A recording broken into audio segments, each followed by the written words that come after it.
नमस्कार साथियों। जैसे कि पहले से ही इस बात का अंदेशा था कि राहुल गांधी की सजा पर रोक लग सकती है। जी हां, सुप्रीम कोर्ट में ऐसी संभावना पहले से ही जताई जा रही थी कि राहुल गांधी के केस में जो उन्हें 2 साल की सजा हुई है लोअर कोर्ट से और बाद में गुजरात हाई कोर्ट से, उस सजा पर सुप्रीम कोर्ट में कहीं ना कहीं रोक लगने की पूरी पूरी संभावना जताई जा रही थी। कानून के जानकार भी इस बात को मान रहे थे कि राहुल गांधी का जो केस है ये उतना बड़ा मामला नहीं है कि उन्हें 2 साल की अधिकतम सजा दी जाए। तो साथियों, आज आखिरकार सुप्रीम कोर्ट ने राहुल गांधी की सजा पर रोक लगाते हुए पॉलिटिकल खेमे, पॉलिटिकल जो गलियां हैं उनमें एक बार फिर से घमासान मचा दिया है। यहां अब लोग इस बात को भी लेकर के चर्चा करने लगे हैं कि आखिर लोअर कोर्ट ने राहुल गांधी को अधिकतम सजा क्यों दी। ये क्या मामला है कि अधिकतम सजा राहुल गांधी को दी जाए। तो अब इसमें लोग शक या उंगली उठा रहे हैं कि भारतीय जनता पार्टी पर, यानी भारत की सरकार पर, भारत सरकार पर, मोदी सरकार पर, कि उन्होंने राहुल गांधी को की सदस्यता रद्द करने के लिए पार्लियामेंट में वो ना आ पाए, इसके लिए शायद पूरा चक्रव्यूह रचा, ऐसी लोगों में चर्चा है। लेकिन इस सब चक्रव्यूह को आज सुप्रीम कोर्ट ने तोड़ दिया और राहुल गांधी की सजा पर रोक लगा दी। साथियों, अब मामला यह था कि राहुल गांधी ने 2019 में यह कहा था कि सभी मोदी चोर क्यों होते हैं, यानी जिनके सरनेम मोदी होते हैं वो चोर ही क्यों होते हैं। इसी बात को लेकर के भारतीय जनता पार्टी के गुजरात के एक नेता पूर्णेश मोदी ने सुप्रीम कोर्ट में, उससे पहले सूरत कोर्ट में अपील की थी कि इन्होंने तमाम ओबीसी समाज को ये कहा है, तमाम जो मोदी सरनेम है उन सबको राहुल गांधी ने ये कहा कि सब चोर हैं। लेकिन सुप्रीम कोर्ट में आज जब दलीलें दी गई दोनों तरफ से, तो आपको बता दें कि पूर्णेश मोदी ने उसमें अपना भी नाम लिया था कि मैं भी मोदी हूं और प्रधानमंत्री मोदी हैं और लगभग 13 करोड़ लोग मोदी हैं। तो राहुल गांधी ने सबको चोर कहा है। लेकिन जबकि ऐसा मामला नहीं है, राहुल गांधी ने केवल उन लोगों को कहा था कि जैसे नीरव मोदी पैसा लेके भागे, वो मोदी, वो उनका नाम सरनेम मोदी है, ललित मोदी हैं, और उसके बाद तो आपको पता ही है कि किसका नाम आता है। तो इस बात को लेकर के आज पूरी सुप्रीम कोर्ट में बहस हुई और आखिरकार इस बहस के दौरान बहुत कुछ हुआ। लेकिन यहाँ एक मामला रहा कि कांग्रेस के जो वकील थे उन्होंने एक बात साफ कर दी कि जो पूर्णेश मोदी हैं उन्होंने ये बात कहा था कि मैं भी मोदी हूं तो मुझे भी कहीं ना कहीं चोर कहा गया है। जबकि सुप्रीम कोर्ट में जो कांग्रेस के वकील थे उनके द्वारा दी गई दलील में कहा गया है कि आप जो मोदी हैं, पूर्णेश मोदी की बात कही, आप तो पहले भूताला सरनेम हुआ करते थे आपके, तो बाद में आप मोदी हुए हैं, तो आपका जो पहला नाम है वो तो भूताला है। तो भूताला सरनेम पहले इन लोगों का हुआ करता है, जो पूर्णेश मोदी ने कहा है। तो पूर्णेश मोदी के केस में ये बात साफ हो गई कि पूर्णेश मोदी जो है उनकी जो सरनेम था पहले वो भूताला हुआ करता था, बाद में इन्होंने इसको मोदी करके रखा है। इसको लेकर के सुप्रीम कोर्ट ने कहा कि भाई आपका नाम जब पहले भूताला था तो बाद में आपने अपना नाम मोदी रखा है, तो आपके ऊपर ये सब कैसे लागू हो गया। साथियों, जिस लोगों के बारे में राहुल गांधी ने चर्चा की थी, उन्होंने, किसी ने इसके लिए अपील नहीं की कोर्ट में, किसी ने शिकायत नहीं की। लेकिन देश में लगभग 13 करोड़ लोग मोदी हैं, जिनका नाम मोदी है, सरनेम मोदी है, और वो उनको कोई आपत्ति नहीं है, उनमें से किसी दिक्कत नहीं है। लेकिन आपका जो कि सरनेम मोदी भी नहीं है, पहले भूताला हुआ करता था, तो बाद में आपने मोदी रखा, तो आपने ये अपील किया, तो कोर्ट ने इसको भी संज्ञान में ले देखते हुए बहुत सारी जिरह हुई। और आपको बता दें कि ये मामला 2019 का था जब राहुल गांधी ने कहा था इस बात को लेकर के। लेकिन आपको मालूम होगा कि बीच में इससे मामला शांत हुआ।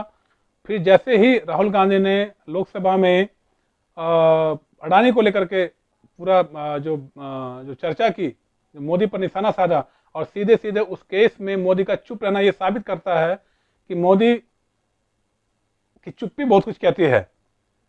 और राहुल गांधी ने इसी बात को कहा कि आपकी चुप्पी, आप अडानी पर क्यों नहीं बोल रहे हैं।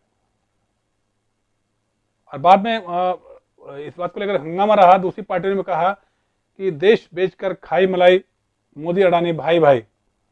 लेकिन अब उसके बाद पुणेश मोदी ने केस किया और केस पे फिर 2019 का मामला फिर शांत कर दिया गया।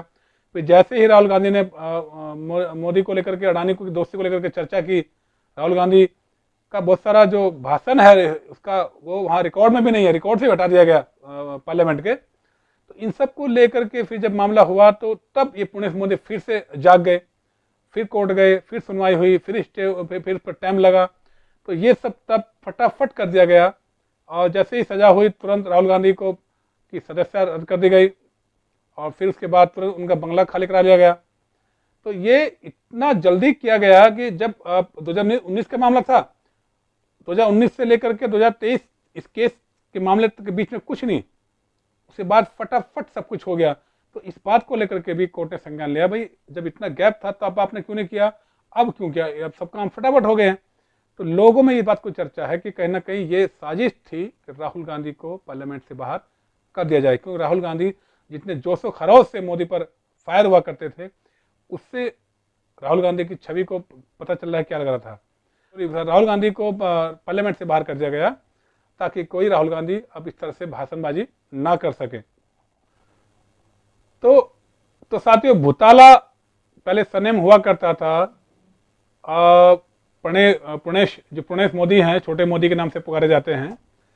तो उन्होंने उस बात को भूल गए और केवल मोदी सरनेम को लेकर के पूरा बवाल काटा पुणेश मोदी ने, लेकिन जिसको आज सुप्रीम कोर्ट में शांत कर दिया गया। पूरा जो पुणेश मोदी ने पूरा प्लान किया था या भारतीय जनता पार्टी सरकार ने पूरा प्लान किया था, हो सकता है सरकार ने प्लान किया हो कि राहुल गांधी को किसी तरीके से पार्लियामेंट से बाहर कर दिया जाए, लेकिन आज सुप्रीम कोर्ट ने उनकी सारी प्लानिंग को, या यूं कहें कि भारतीय जनता पार्टी की सारी प्लानिंग को एक झटके में धराशायी कर दिया। और धराशायी कर दिया उन उम्मीदों को भी कि जो राहुल गांधी को लेकर के भारतीय जनता पार्टी सोच रही थी कि राहुल गांधी पार्लियामेंट से बाहर रहेंगे तो हम अपने यहाँ अब उतनी बुलंदी के आवाज शायद कोई अब नहीं बोल पाता है जितनी बुलंदी के साथ उस वक्त राहुल गांधी बोल रहे थे। तो वो सब भी प्लानिंग, वो सब भी जो सब धराशायी हो गया साथियों। तो दूसरी बात यह है कि यहाँ आज राफेल का भी जिक्र किया गया। पुणेश मोदी के जो वकील थे, भाजपा के जो वकील थे, सरकार के जो वकील थे, उनकी ओर से आज राफेल का भी जिक्र किया गया कि देखिए राहुल गांधी ने पहले भी राहुल गांधी ने इस बात को लेकर जिक्र किया था कि चोर है, ये है, वो है। तो सुप्रीम कोर्ट ने कहा कि देखिए इस तरह के मामलों से मामला दूसरी तरफ चला जाता है, तो आप इस तरह की डिबेट ना करें जिसका इस केस से कोई संबंध नहीं है। उसके बाद भी बहुत सारी जिरह हुई और यहां कुल मिलाकर 3 मामले निकल कर आए हैं जो बहुत ही इंपॉर्टेंट होने वाले हैं आने वाले समय के लिए। पहला मामला है कि जो घटना घट रही है मणिपुर में। इससे पहले साथियों मैं जिक्र करूंगा कि अडानी का जो मामला था उस पर मोदी जी ने कुछ नहीं कहा, पार्लियामेंट में कुछ भी नहीं कहा और तमाम विपक्ष फायर हुआ, आम आदमी पार्टी फायर हुई, राहुल गांधी लगातार इस पर फायर थे। उसके बाद भी प्रधानमंत्री मोदी जी ने इस बात को लेकर के कोई भी बात नहीं की। उसके बाद हिंडनबर्ग रिपोर्ट आई। हिंडनबर्ग रिपोर्ट में भी प्रधानमंत्री की चुप्पी रही, प्रधानमंत्री जी ने कुछ नहीं कहा और राहुल गांधी उस बात को लेकर फायर थे, तमाम विपक्षी पार्टियां फायर थी, लेकिन प्रधानमंत्री जी ने इसको लेकर के भी पार्लियामेंट में किसी तरह का वक्तव्य नहीं दिया साथियों। तो ये कहीं ना कहीं लोगों के बीच में अब इसका गलत संदेश तो जा ही रहा है भाजपा के प्रति, सरकार के प्रति। राहुल गांधी के लिए जो पूरे पिलर खड़े किए गए थे अब उस पर भी शक होने लगा है। जो तैयारियां की गई थी और गुजरात में जिस तरह के पुराने केस को लेकर के लोग चर्चा कर रहे हैं और राहुल गांधी के केस को लेकर बहुत चर्चा हो ही रही है कि निचली अदालतों ने आखिरकार किस वजह से राहुल गांधी को मैक्सिमम सजा दी। हम यहाँ माननीय कोर्ट पर कोई उंगली नहीं उठा रहे हैं, लेकिन चर्चा है, लोगों में चर्चा है कि अधिकतम सजा देने की आवश्यकता क्या थी। क्या इससे पहले इस तरह केस में किसी को सजा दी गई? तो लोअर कोर्ट पर भी, सूरत कोर्ट पर भी, हाई कोर्ट पर भी लोग उंगली उठाने लगे हैं और लोग शक कर रहे हैं कि भाई क्या ऐसा इतना बड़ा अपराध था ये कि जिसके लिए 2 साल की सजा दी जाए। या इसके लिए कुछ तैयारी थी पहले से ही कि राहुल गांधी को 2 साल की सजा होगी तो राहुल गांधी की सदस्य भी यानी संसद सदस्य भी यहाँ से चली जाएगी, राहुल गांधी लोकसभा से बाहर हो जाएंगे। तीसरा मामला है दोस्तों कि विपक्ष को जिस तरह से सरकार घेर रही है लगातार ईडी के जरिए, सीबीआई के जरिए, उसको लेकर के भी अब देखना होगा कि अब राहुल गांधी के केस के बाद सरकार अब विपक्ष के लिए क्या करती है, क्या करने वाली है। लेकिन हाँ, एक बात तय है कि राहुल गांधी की जो ये जो सजा पर रोक लगी है, इसको लेकर के अब पूरे समूचे विपक्ष में एक ताकत आएगी, पावर आएगी, और हो सकता है वो अब आने वाली लड़ाई और भी मजबूती के साथ लड़ सकेंगे, लड़ेंगे शायद। तो देखने वाली बात होगी कि आने वाले वक्त में क्या होने वाला है। राहुल गांधी की सजा पर तो रोक लग गई है और राहुल गांधी जल्द ही पार्लियामेंट में नजर आएंगे और फिर से वही बहस, फिर से उसी ताजगी के साथ, उसी उत्तेजना के साथ, उसी जोशो खरोश के साथ अब बहस होने वाली होगी, ऐसी लोग उम्मीद कर रहे हैं।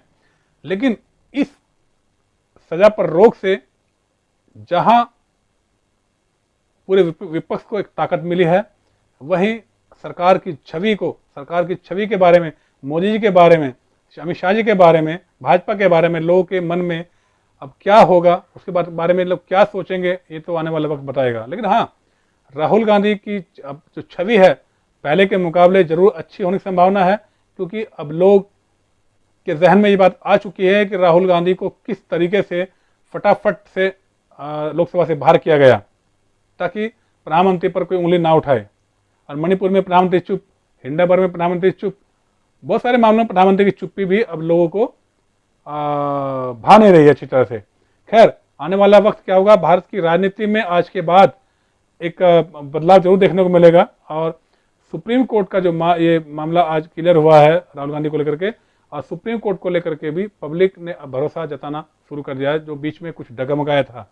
अब सुप्रीम कोर्ट का पर भारत के लोगों को भरोसा हो गया है कि अब लोकसभा में भी राहुल गांधी बोलेंगे और उसी तरीके से बोलेंगे। अब लोग ऐसी उम्मीदें जता रहे हैं। लेकिन हाँ, अब ये बात शंका जताई जा रही है कि आने वाला वक्त अब भाजपा के लिए, मोदी जी के लिए, शाह के लिए बहुत अच्छा रहेगा, ऐसी संभावनाएं अब लोग कम जता रहे हैं। तो राहुल गांधी को अब लोग के जहन में ये बात आ गई कि राहुल गांधी को केवल और केवल फंसाने की साजिश की गई थी। दोस्तों, आज की वीडियो में इतना ही, फिर चर्चा करेंगे एक और नए वीडियो के साथ। तब तक के लिए नमस्कार।